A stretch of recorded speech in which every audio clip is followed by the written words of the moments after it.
The broadcast is now starting. All attendees are in listen-only mode.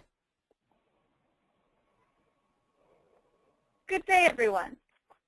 MBA Women International is pleased to present this webinar entitled, Stop Being a Jane of All Trades. Find Your Niche and Claim It. My name is Hannah. I'll be your moderator for this session. Please note that today's call is being recorded and all participant lines will be muted during this broadcast. If you need assistance at any time today, please email us at webinars@mbawomen.org. This session will last 60 minutes and include a question and answer period at the end. However, feel free to pose a question at any time during today's presentation. You may enter a question by simply typing it into the question box on your control panel and then clicking the send button. These instructions will be repeated later in the program.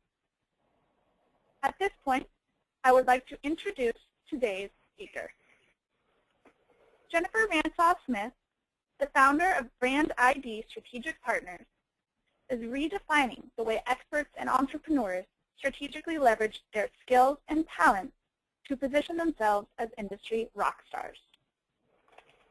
After more than a decade of helping some of the nation's most prominent brands like Burger King, AT&T, Texaco, Clairol, and Coke position and differentiate themselves in the marketplace, Jennifer recognized the urgent need for an agency that positioned people the way that marketing and advertising agencies positioned products and services.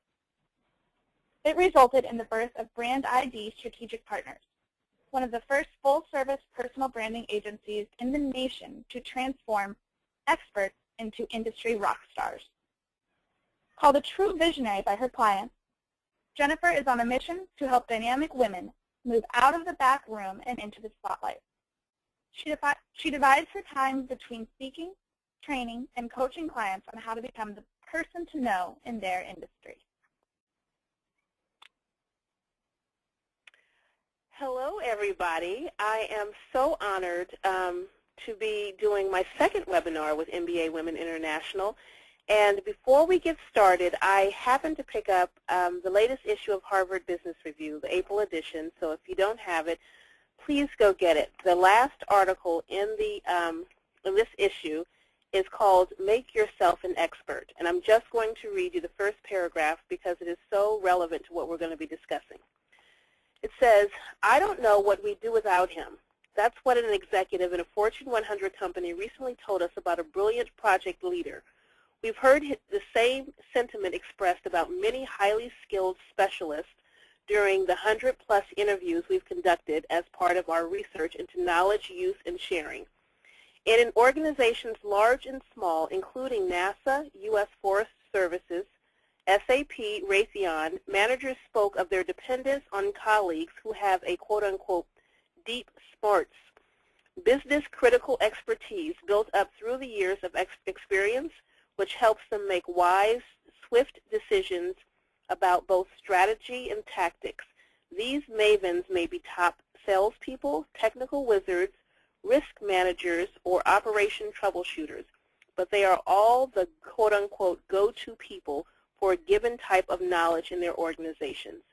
So I wanted to welcome you to stop being a Jane of all trades, finding your niche and claiming it, and really hone in on the fact that every single one of you on this call is an expert in something, and we're going to show you how to package that up, leverage it, and get out there so the world knows it. I'm always aware of who my core audiences are and how I serve them. That's what Ed Burns said. I was fortunate, like I said, to do a call a couple months ago, and it was on personal branding. I own a personal branding agency, but one of the things that I work with all of my clients on is with defining who they are and how to leverage and really find and hone in on your particular niche. Quick background, started with a journalism degree, went to advertising school in Atlanta, studied copywriting for 2 years, went back home to Los Angeles where I'm from, and decided that I wanted to move to Madison Avenue and work in New York, and found a recruiter, and she found me a job in Bethesda, Maryland. So I relocated to Bethesda. worked in advertising, and learned very quickly that when you lose an account, you often lose a job, as 18 people did when we lost U.S. Air. And went to another agency and pretty soon found myself up in New York working on a lot of big brands. But when I was in New York, I started a PR agency on the side and started understanding the importance of second-party endorsement. And when I came back down to the D.C. area to get married, I took a job for 2 years as a publicist for Newsweek. They had a production, Newsweek Productions, and there was a television show, and I was the publicist for that TV show.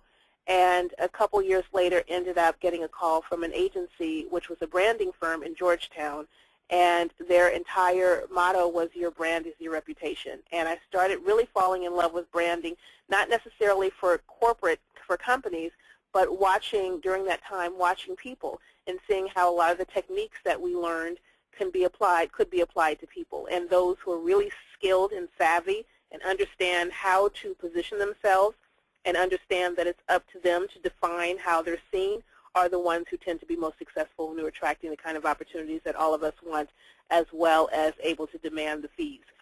So throughout the years, I left 5 years ago, I launched my agency. I have an amazing team working with me, and we work with individuals and companies from coast to coast in Canada. So what I want to talk to you today is we're going to talk about some specific areas of expertise, the importance of having them.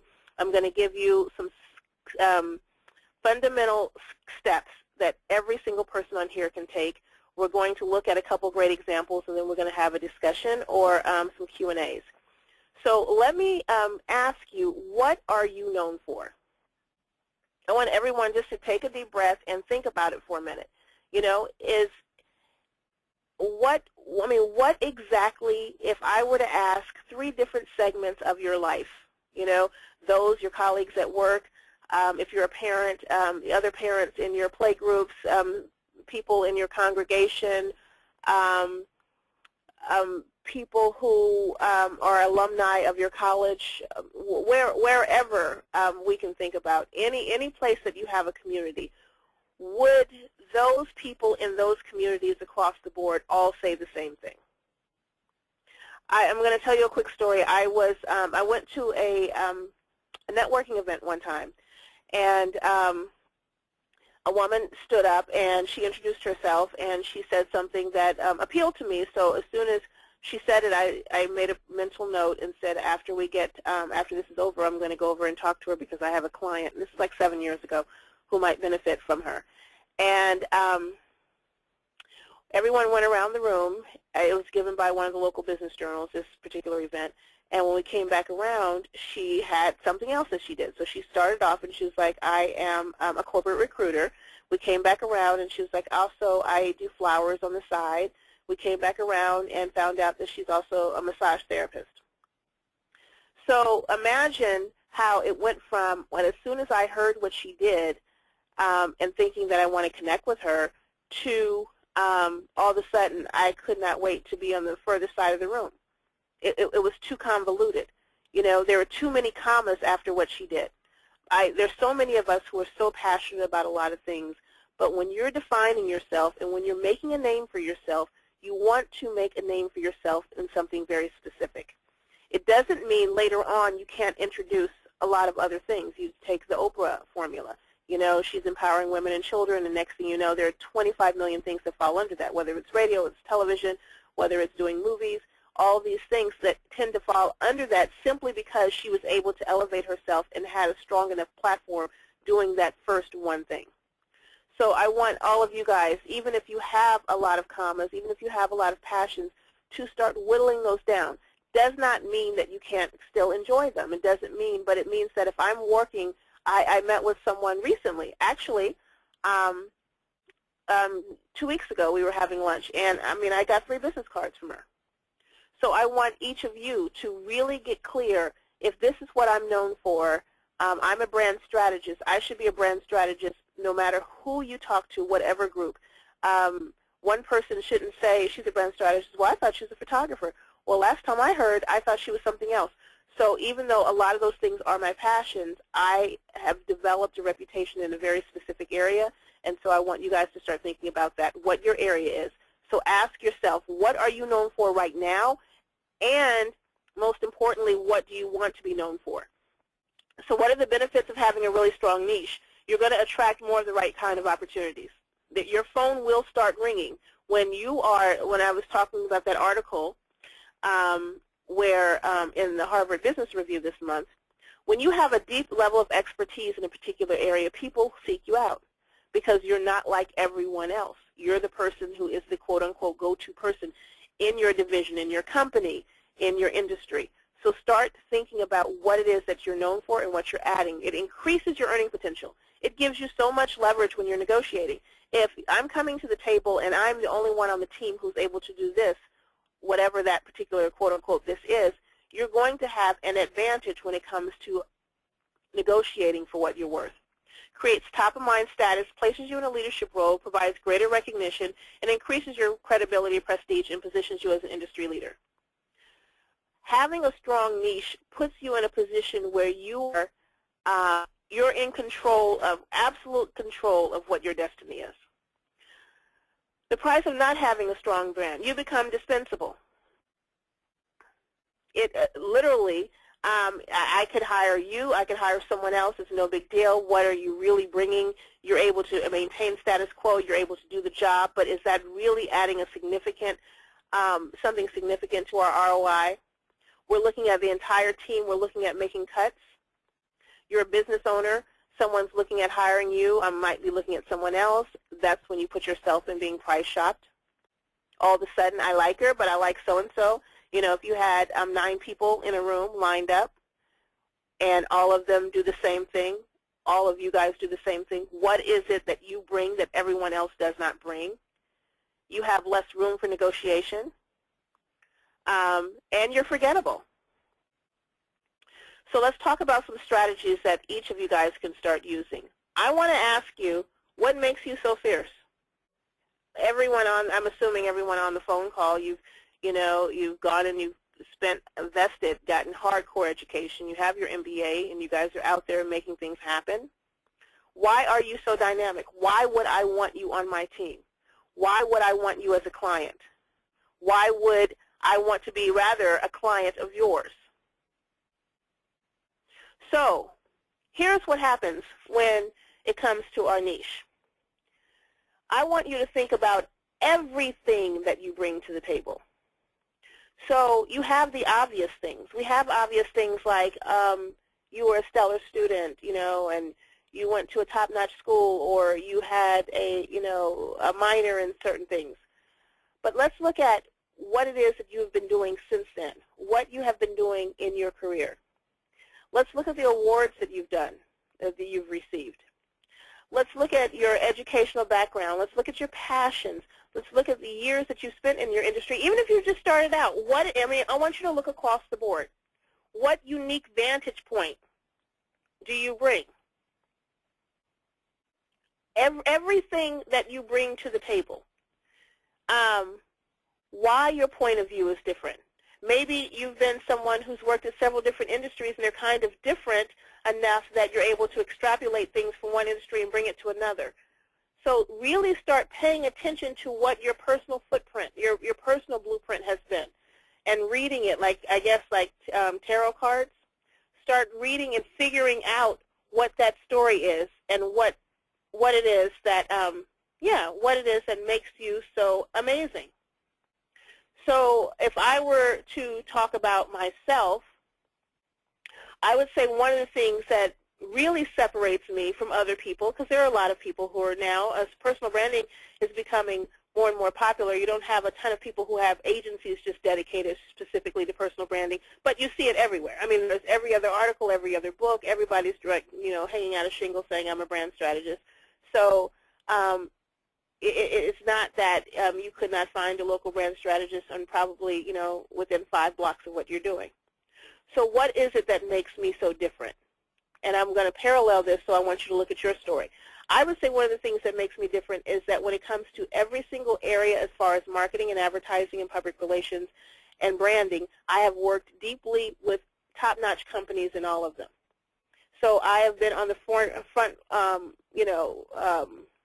ground, or in the forefront of writing commercials for Burger King and AT&T and and craft Kool-Aid commercials. I have casted. I've picked directors. I've written scripts. I've pitched as far as public relations is concerned. So in the trenches, a lot of the things that it takes, I've actually done, and have been able to connect the dots. Another thing that I would say that is very different is that as I've paralleled and worked in certain industries, I've really started studying the importance of the whole mindset thing and understanding that if you don't think that you're great, if you don't think that you're a leading expert, then a lot of times your actions don't back that up. So the importance of really focusing on how we think of ourselves and how we elevate our mental ability is something that I do with a lot of clients and something that I talk about and I write about and I'm frequently known for. So I think those are some of the things that really separate me. So when you're looking at yourself, I want you to look at what different things are you bringing. Let's talk about your target audience. I think that, and it's happened to me a million times, and I know that it probably happens to probably about 90% of you, because everybody who comes to my office, I would say 99% of the people who come to my office suffer from this problem. We're skilled and we know how. We're like the cobbler with no shoes. We have degrees in what we're doing. We're able to help everyone. If somebody brings us on their team to project manage, we're able to do it with our eyes closed. We can effortlessly do our job, but when it comes to ourselves, there becomes a barrier. There's a fabulous book, I'm sure many of you guys have read it, Sheryl Sandberg's Lean In. And in the book, she talks about how often it is for women when it comes to promoting, whether we have children, whether we have a spouse, whether we have someone else, how easy a team member, a best friend, your mother, someone else, you could literally stand on the dais and promote and just sell them up and down. But when it comes to ourselves, so often it is very hard to do. So I want you to start considering yourselves, just like you spent your time and you invested in getting your MBA, start thinking about yourself as your #1 project as far as being your chief marketing officer for yourself. That said, you need to know who you're targeting. So I'm going to walk you through different scenarios. If you're an entrepreneur, you need to know where your clients are, where they live, their education, their career, the books that they're reading, what magazines, how are they spending their free time, what clubs and organizations are they in, what nationality, are they across the board, is it a mixture?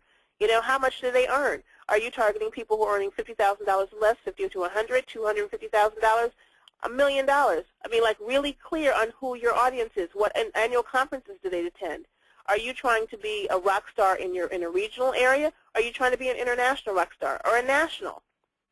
Are your people married, single, divorced? What is their political affiliation? So when you're an entrepreneur, you need to know every single thing that there is about your clients. And I'm going to walk through when you're not, when you're in corporate. But I'm doing both because I know I have both scenarios on the line. So I think I gave this scenario, and I love this scenario. So some of you, if you might have been on the call before, but I think this is probably the most specific scenario that I've ever seen about getting really specific about your target audience. But you take Volvo. When Volvo was pitching, deciding how they wanted to promote that particular car and what they wanted their niche to be, they realized that they really wanted it to be a car considered for its safety. And that's what it is. I've said it a million times. You don't have young 18-year-old guys graduating from college or women saying, I can't wait to get a Volvo. It's just not. It's the suburban car that the mama gets to throw her groceries, her dog, and her lacrosse and soccer ball in the back. It's a car that you know that if you put your kids in, knock on wood, they're going to be safe. It didn't happen by an accident. They knew every single thing about who their target audience was. They knew what suburb she lived in, who she was married to. They knew how many kids she had, what her dog was, what she was reading, all of her issues, the things that keep her up, so that when it came to really getting out there and messaging for her, they were able to target it. Same thing when you're in corporate. If you're looking at, I'm inside of corporate and I'm trying to really hone in on what my niche is, who is your target audience? Are you just targeting people within the 4 walls of your company? And my caveat with that would be that I think that is one of the biggest problems that most women make, that when they get into a company, that they spend their time impressing their direct report, who they directly report to, their boss, their boss's boss, and so forth, like the whole upstream. and the people within the four walls of the company. And nobody outside of their company knows who they are. So when they need to be transferred or when something happens or they're doing layoffs, then all of a sudden they find themselves scrambling and swimming uphill for recognition. So my advice to you is when you're in corporate and you're figuring out what your niche is, look across the industry. You know, what kinds of companies would you be targeting? You know, if you're in sales, what is your area? What is a very specific area that you want to literally be known for? One of the examples when you'll see when you go pick up the Harvard Business Review is they gave a really detailed example and built out a plan for a woman who was in distribution and how she wanted to become an expert, the go-to person when it came to, I think it was a beverage distribution. How she really wanted to, I mean, she honed in on her niche, and she ended up, I mean, developing a step-by-step plan that I'll go through a little bit later. But, I mean, really understanding that. So I want you to look across. When you're looking at your target audience, who are you targeting? Who are you serving? Every single thing that you can think about them. The people that you're serving, what other conferences they're going to, what are they reading? I mean, you want to understand their problems so when they need someone, they're coming to you. You also want to understand what keeps your people up at night. There's a famous saying, and it doesn't matter who it is, but there's a famous saying that with your talent and gift and know-how, whatever it is, maybe you're extremely efficient, maybe you're great at running and crunching the numbers. I mean, whatever your area of expertise, there is probably going to be someone who puts their head on their pillow tonight and at 3 o'clock is having a 3 a.m., 4 a.m. sweat because they are so stressed about their specific problem and they don't know where the answers are. So being in a position where you're able to bring that know-how, so understand what are their most pressing problems, what are their obstacles, their challenges, what are they trying to achieve that seems so unattainable. Is their pain or problem big enough for them to pay to address it? Sometimes we can have a skill and people can feel like it's there's a difference between someone having an annoying itch and someone saying, I got to go and have somebody look into this, I can't take this anymore. So understanding when you're figuring out what it is that you do and really trying to carve out a niche for yourself, you want it to be taking care and addressing a problem that is bothersome and that is noticeable when you're able to bring your level of skill set. And does that have a potential to increase your income with this particular group? So when we're going back to using the woman who was in beverage distribution, it absolutely does. Because, you know, if you have this huge company she worked for and only one person was the go-to expert as far as distribution and she was using him, leveraging him to like really upstart and understand more about what it is she was trying to, they call it deep smarts, what it is she was trying to learn and really get in there and start positioning yourself as an expert. That absolutely, whether she left there or she went to other beverage distribution companies, understanding that you are bringing something to an audience that is willing to open up their pocket and pay for it. So one of the things, like I said, that this book talked about, and I literally got it and said I added this slide because I think it's so incredible. There's so many times that when we're looking at our expertise, we're finding gaps. You're not expected to, you go get your MBA and you work 10 years, and even so, know everything. So sometimes there are holes in what we know. So how do you put together a game plan so you can start filling out those holes? One of the things that you can do is you identify the area that you need to know more. You know, what is the area that you want to really become and hone in on your level of expertise? And you put together what's called an observation plan. So you might say, over the next 2, 5, 3 months, whatever, I'm going to learn everything that I can about this particular area. I'm going to study books. I'm going to take whatever classes, whatever I can to really start observing so I can bring that level of expertise to a higher level. Then you put together what is called a practice plan. So over the next, let's do 3 to 6 months after that, you're going to learn how to evaluate, to look at measured performance. Like, so I'm looking at, taking this case study again with the beverage, I'm looking at, okay, I've gone out, I've observed, how distributors are looking at certain things and what their questions are. I've asked a ton of questions, and now I'm going to go into practice. If I were to do this, what are some of the things that I would put in place? What are some of the processes that I would look at? I'm going to partner with someone who has a deep level of know-how.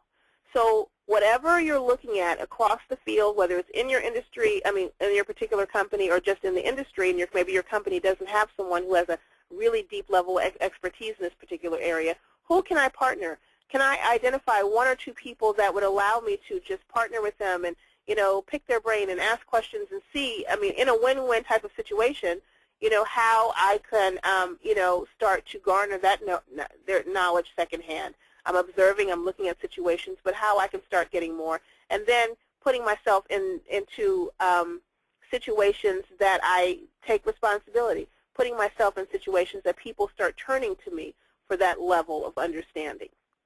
So the point here is, it's not about running around and saying, I'm an expert, this is my niche. The point here is to really start digging deep and making sure that you are. I talk often about things as simple as Google alerts. Looking at your particular area, what niche you're 100% interested in, and just simply making sure that you have your Google alert set up. So anytime a Harvard Business Review comes out, anytime an MBA magazine comes out, anytime a magazine or anything that's written on that particular topic comes out, you're one of the first people to get it. You want to keep your finger on the pulse of what's going on. When you're honing in what your niche is, you really want to know what's going on. So, like I said before, understanding that it's your responsibility to be the chief marketing officer of yourself. So, let's talk about honing in on your personal brand. Putting a personal brand statement together. At the beginning of this webinar, I talked about if you were to ask 3 or 4 people in different groups across the board of all your little social circle, or I would say rather your circle of influence, does everyone know what you do? Oftentimes they don't, because we haven't taken the time to identify it ourselves. We might have a quote-unquote job, or people might know she does accounting, but do they really know what it is that you're bringing? So that happens when you take the time to put your own personal branding statement together. We don't have a lot of time for me to go in depth about this. 100% get off the phone and Google personal brand statement, and tons and tons of millions, thousands, hundreds, working backwards, of examples will come up for you. But it'll allow you to state very succinctly who you are, what it is that you're bringing to the table within that particular niche. And what it also does is it reinforces it in your own mind. It reminds you of who you are and what you're bringing to the table. We play so small, especially as women. And we play down. I get so many women in my office who are 100% rock stars in my eyes the moment they walk in. I'm talking about directors, VPs. People who, I had lunch with someone last week who was a VP of an international company and was literally the go-to person for several CEOs, where they're jumping on their Gulfstream and they're bringing her as their corporate communications director to handle all kind of crises, major companies, global. And I'm sitting here at lunch reminding her how great she is and what she's bringing to the table. So often when it comes to marketing ourselves and looking, we truly forget that our level of expertise and what we do and the way we do it often is game-changing. But people won't consider you a game changer if you don't. If you don't understand that it is what it is that you're bringing and why it is an asset, then we often find ourselves in situations where people act as though they're doing us a favor and it's not the other way around. You know, like how many times I was having a conversation with a client of mine, and she is an attorney, and she went to Brown, and we were talking, and she said in law school there was a negotiation class for everyone, and one of the basic tenets, 101 of negotiation, was you never accept the first offer. And even reading Sheryl Sandberg's book, when she said that she was sitting down, and she, for those who aren't aware, Sheryl Sandberg has a book that's a national bestseller, and she's been going on a media blitz for the last 2 weeks, and she's starting a basically a movement for women to start having the conversation of what they can do to take their careers to the next level. And she said when she was sitting down, she's at Facebook, the COO, she was sitting down with Mark Zuckerberg, and he finally made her an offer. Even though she told him she would let him know the following morning, she had already decided she was going to take it. And when she got home, her brother-in-law, she said, basically screamed at her and said, "Damn it, Sheryl, a man would never accept the first offer." So the reason I bring that up is that so often when it comes to our personal, the way that we see ourselves, we act as though people are doing us a favor. We forget what we're bringing. And so when you're putting your personal brand statement together, when you're designing your elevator pitch so it's clear and concise and specific and it's telling a story and it's letting people know that when I'm working with you, when I'm on your team, when you bring me on a board of directors, when you're asking me to spearhead an opportunity or a project, this is what you're getting. This is what you can expect. People won't know what they're getting. They will not know what to expect if you're not clear. If you haven't taken the time, you look at how organized you are at work and how with your career and how you're just spitting everything out for everyone else. When was the last time you did that for yourself? When was the last time that you sat there with a pen and paper and said, here is the ROI of somebody bringing me, whether you're looking for a job or not, just so you could start helping yourself pivot to the next level. So having an elevator pitch, having that hook that leaves people begging for more, developing a tagline. When I first started out, and this is like 5 years ago before I started Brand ID. Well, I had Brand ID, but I really started doing a lot of coaching. So I had a company called Roar, and I was coaching mainly women, and my tagline was define you before others do. So really getting clear on what your tagline is. Even if you're working for someone else, start thinking of yourself as a brand. Start thinking of yourself as an asset. Start understanding that if you seriously take control and get very specific and start positioning yourself the proper way, that the opportunities will start lining up for you. Let's talk about your case studies and testimonials. It is not rare at all for us to forget how great we are. You know, you have a win in January, something else happens in February, and you cannot believe how amazing that was. You help land a new account. And then in March, April, and May are terrible times for the company. They're downsizing. All of a sudden, you guys lose a major account. By November, you didn't remember all the great things that you did in January and February. So you need to start keeping track. There are a lot of ways that I work with my clients to help them do that. But you need to keep track and keep others aware. Keep your bosses, keep your clients engaged, keep them aware of what you're doing, of the wins that you're achieving, of the great. When you exceeded expectation, print it out and put it in a folder. Print it out and put it in the on a so that where you 100% can remember. It's often, it's been said, I'm sure each of you guys can relate. So you're putting your resume together, or until someone is asked you to, until someone has asked you, I'm interested in you for this project, will you pull together all your information? And then all of a sudden you're like, oh my God, wow, this is incredible. So don't let that happen to you. Take control.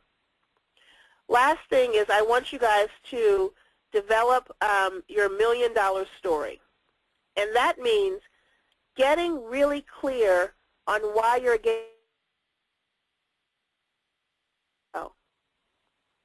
The reason, one of the catalysts for me starting my agency was because I was commuting to a job in Capitol Hill.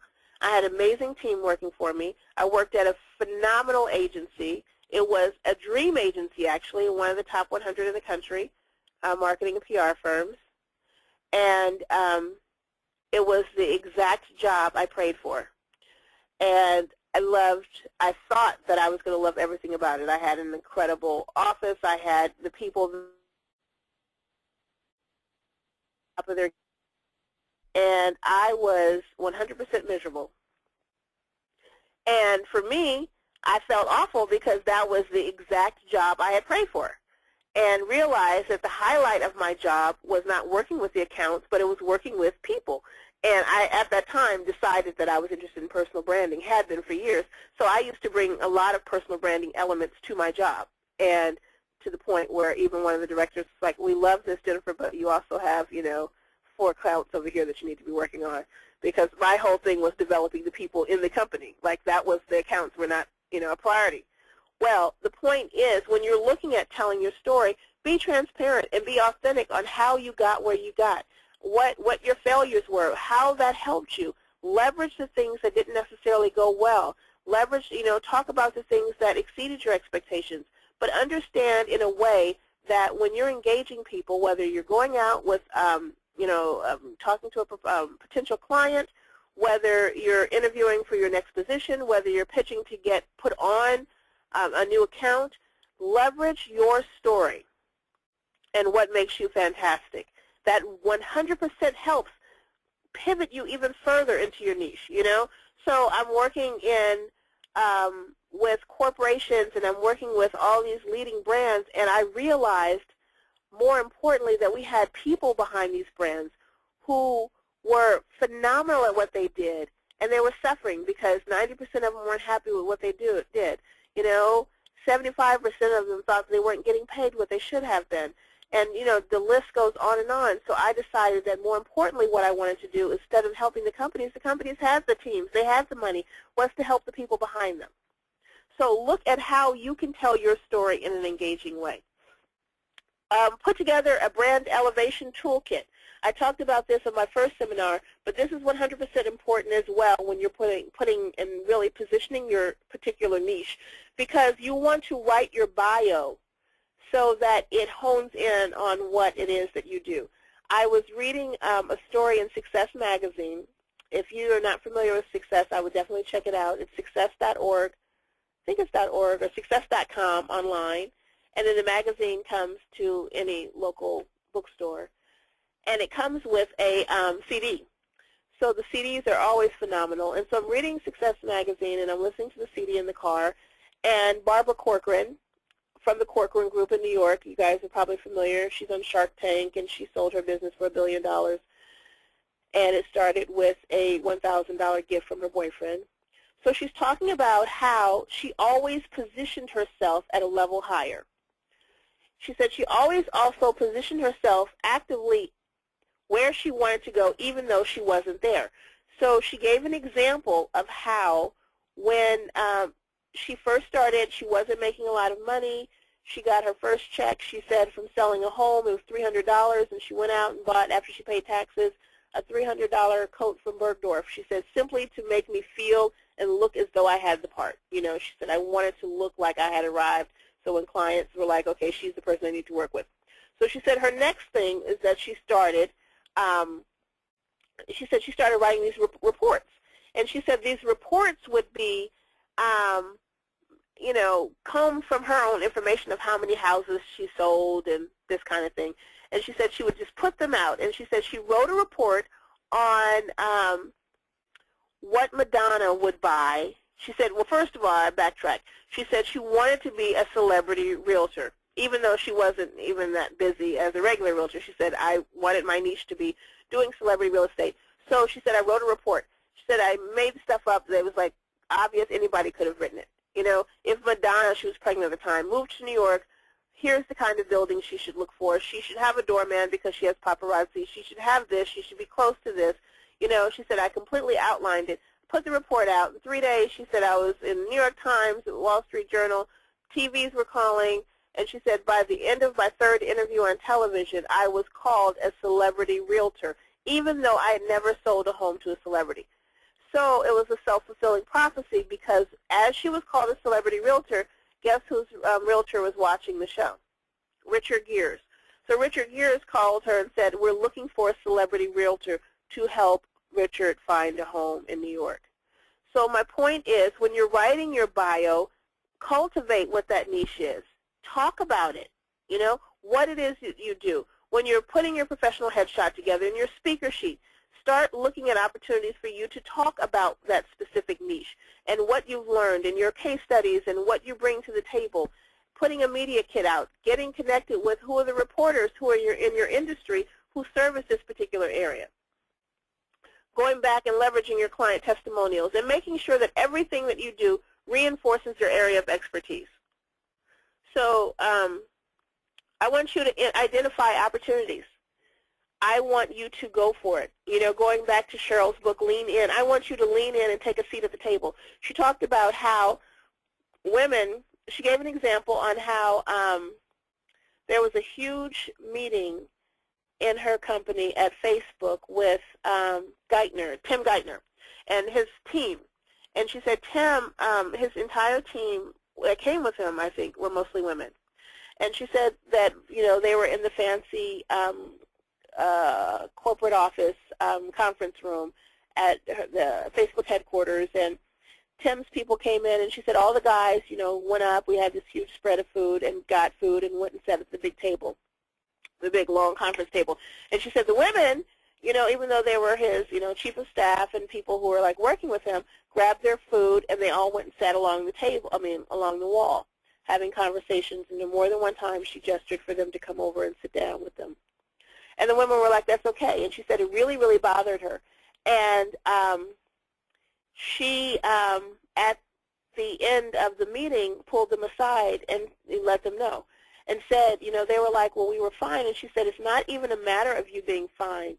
If you're not sitting at the table, you're not considered a player.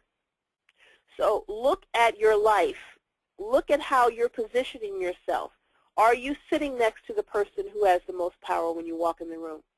Are you speaking up? Are you letting your voice be heard? Are you sharing your ideas? Like, look across the board. Do you consider yourself an expert in that particular area?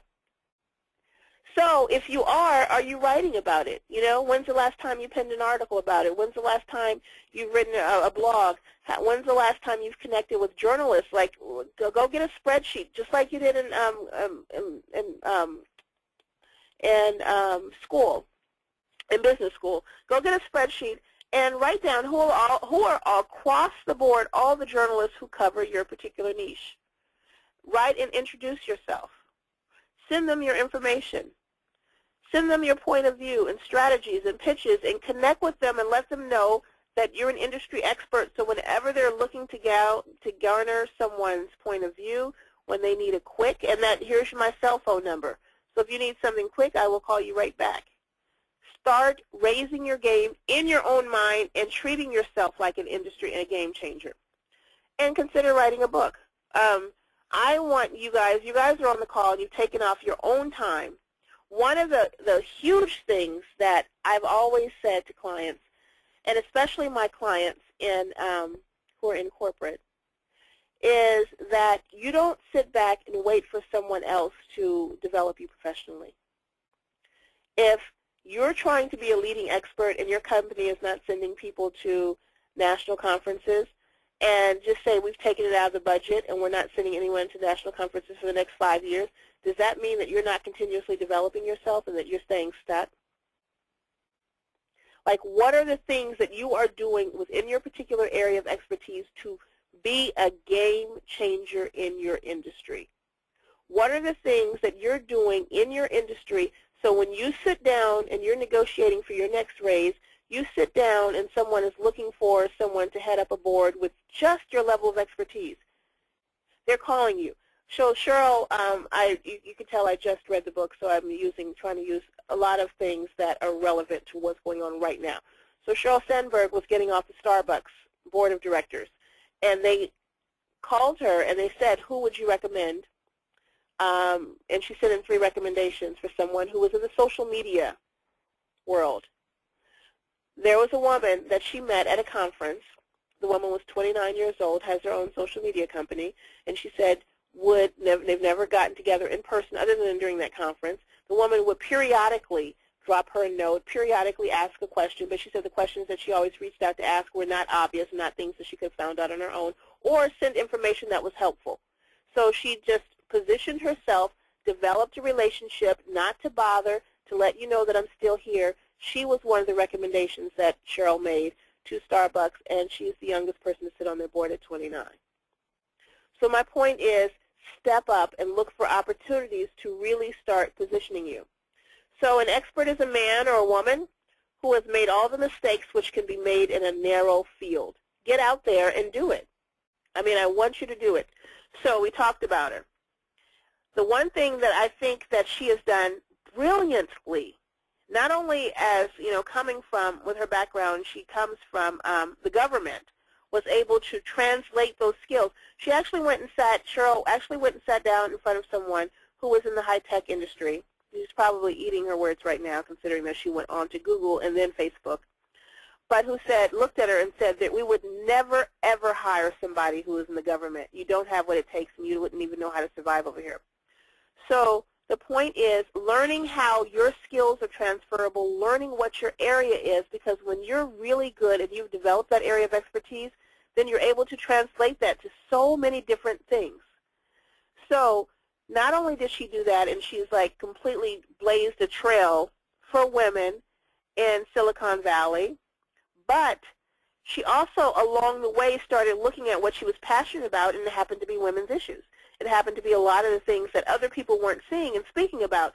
So she has 100% completely elevated and built on her platform. And now it's not just Sheryl Sandberg, the COO, but her niche is women's issues. So now, power conferences, Forbes, major players are calling her to come speak on women in the workforce. So looking at, and that's when I go back to talk about when we're talking about who you are and what you bring, what are your passions? What are the things that you're able to do that other people can't do as succinctly as you can? Another one is Melody Hobson, and she's president of Ariel Investments. And the reason I use Melody is because for years she was on GMA in the morning. But you have the Susie Ormans, and you have people out there. There's so many people who do very similar things. They work, she's at a capital management firm, and she does, high-level investments. But her passion becoming a national voice on basic literacy for people.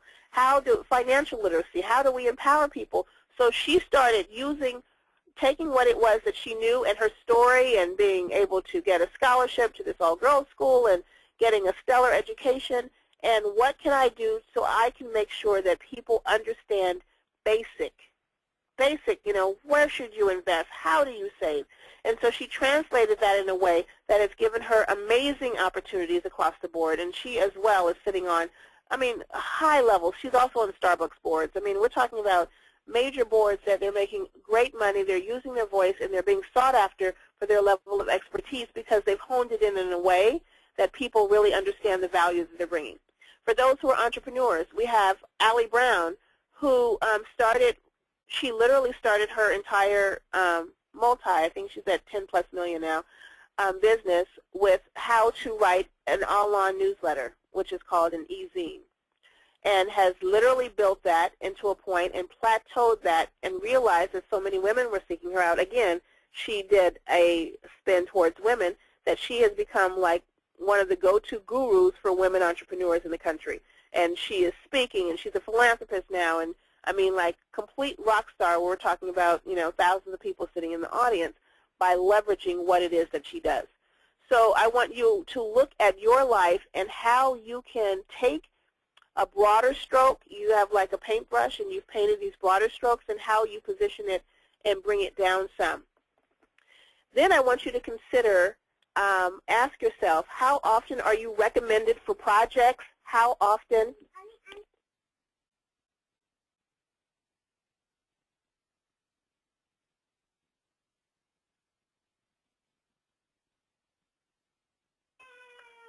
I'm sorry. How often are you recommended for projects, job boards? Do most people know what you're known for? Are you known in different circles for different things? On a scale from 1 to 10, would you consider your network powerful? And are there connectors in your network, and where are they?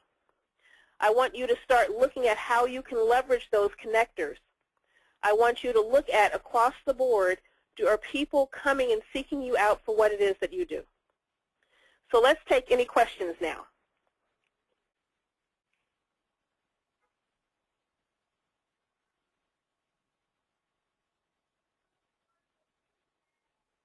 Hannah? Hi, thank you, Jennifer. As Jennifer said, everyone, we will now begin the question and answer portion of the presentation. So again, please type your questions into the question box on your control panel and then press send. And Jennifer will do her best to answer them. We'll give everyone just a few minutes to type in their questions. Okay.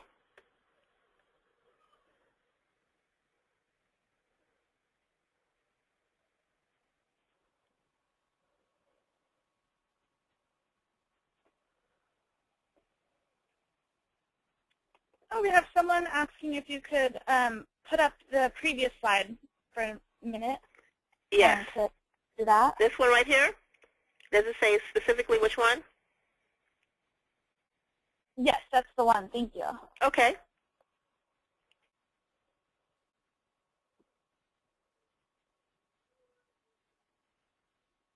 As everyone is developing their particular niche, I want you also to consider your circle of influence and who you have in your circle that you can start aligning with and you can start partnering with to help you elevate to where you're trying to go.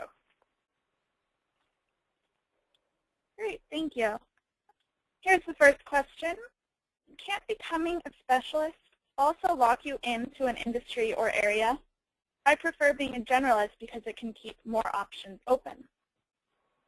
Okay, here's what I will say. If you're a specialist, it doesn't mean that you don't have areas, other things that you can do. Just like I specialize in personal branding, and now I'm specializing with executives and entrepreneurs on how to elevate their expertise. However, my skill set is I still have major general skill set. I still am a former publicist, so I know everything as far as garnering media, getting publicity, pitching media, that kind of thing. I'm still a copywriter by trade. I mean, so there are certain things that I can do. A specialist will always make up to 5 or 10 times what a generalist makes. And you do find yourself very disposable. So when people are looking across the board, a lot of times what they're trying to do is fill their team with specific people, specialists on a team. So I want the best person who can help me negotiate. I want the best person who is, when it comes to sales, they're very specific to help elevate an entire team. So it doesn't mean that you're letting everything else, fall by the wayside, but you are concentrating enough to understand that this is what I'm bringing, and I've spent a little extra time understanding this, and I'm bringing this to the table.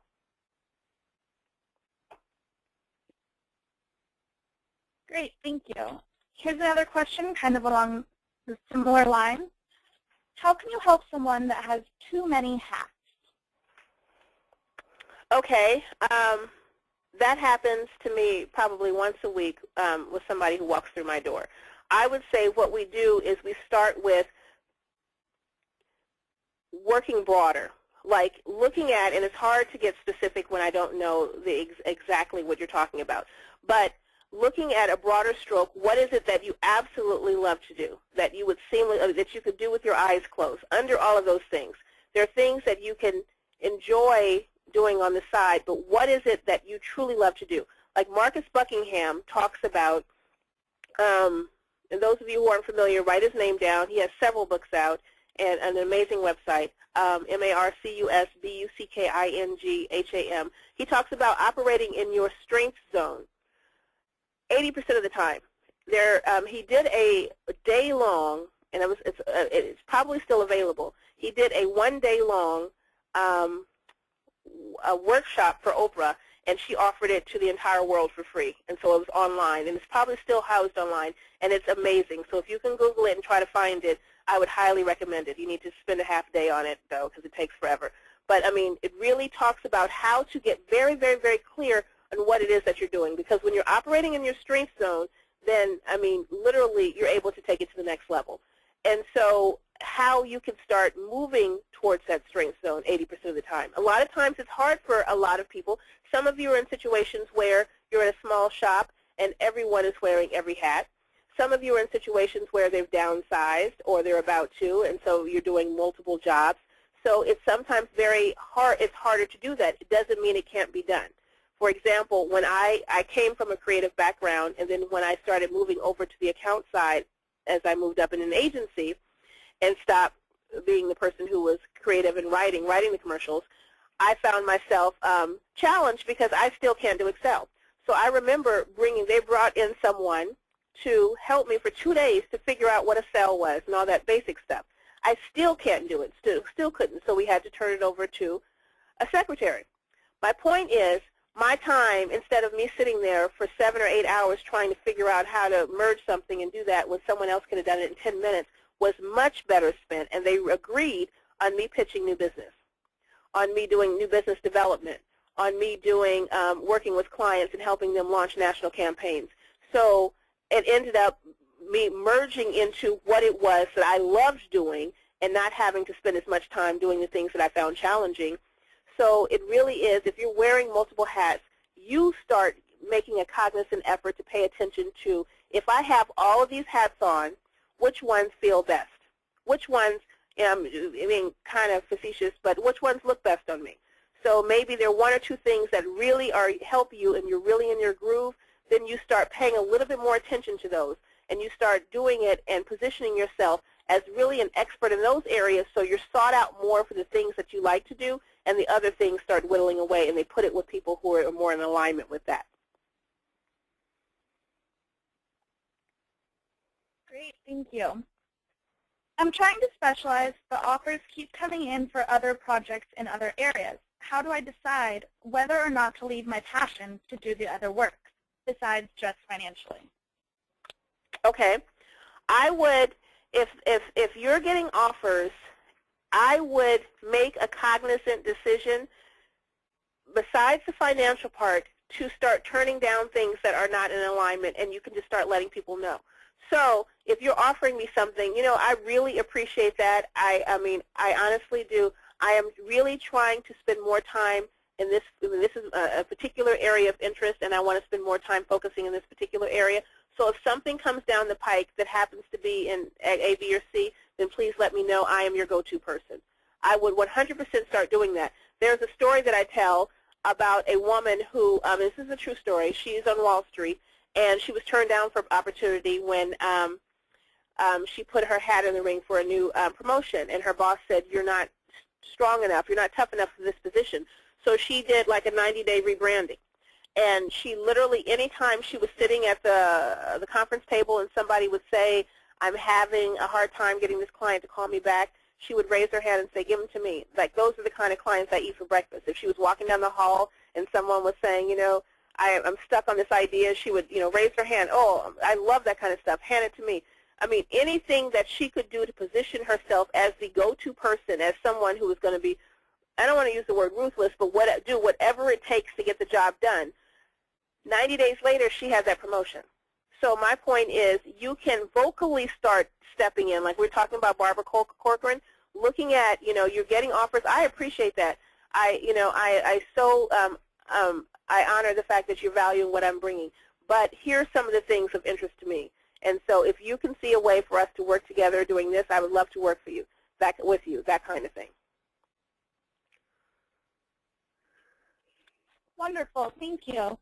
It looks like we're out of time for this evening, but I would like to thank you all for joining us today, and special thanks to Jennifer for a great presentation. Thank you. A recording of this webinar will be available online at www.mbawomen.org/webinar-recordings. This concludes today's program. I hope you all have a wonderful evening. Thank you. You may now disconnect.